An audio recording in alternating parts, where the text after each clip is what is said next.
sondern am Haus. Oder nein, auch nicht am Haus, sondern ihm selber. «Was ist los?» will er rufen. Aber die Worte bleiben in meinem Hals stecken. Weil plötzlich weiss er, wo die beiden heranschauen. Hinter ihm ist nämlich jemand auftaucht, steht da, schnauft, kichert und packt ihn mit knochigen Fingern im Ecken. Der Philipp merkt, wie sein Haar aufstellt. Ungefähr so muss es sein, wenn man mit den Fingern in eine Steckdose hineinlenkt. Er dreht sich ruckartig um und die knochigen Finger lassen los. Aber die scheußliche Gestalt, die jetzt vor ihm steht, weicht keinen Zentimeter zurück. Es ist Eulalia Seidenbast. So, Bubi. Du bist also wieder da. Hat dich die Mascha hergebracht?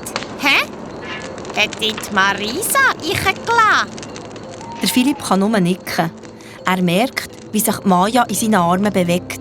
Sie ist aufgewacht und schaut aus ihren grünen Augen verwundert umeinander.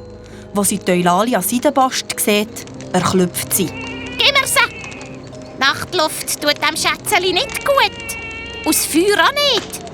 Ich bringe sie in ihr Bettchen. Der Philipp schüttelt den Kopf.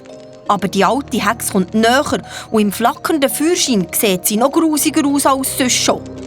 Die gelben Augen liegen in tiefen Höhlen.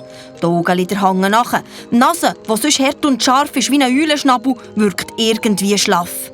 Das Kinn zittert und ihre knochigen Hänge auch. Gib mir das Kind, Bubi! Und zwar sofort! Gib mir das!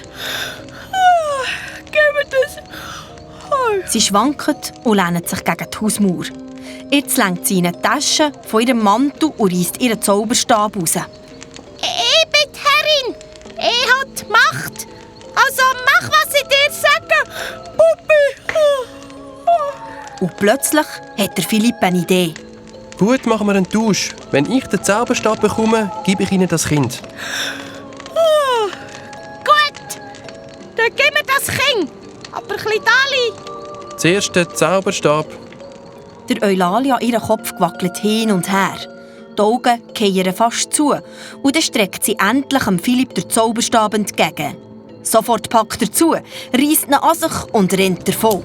Das Kind! Gib mir sofort das Kind! Der Philipp rennt so schnell er kann auf das Feuer zu und schiesst den Zauberstab mitten in die Flammen.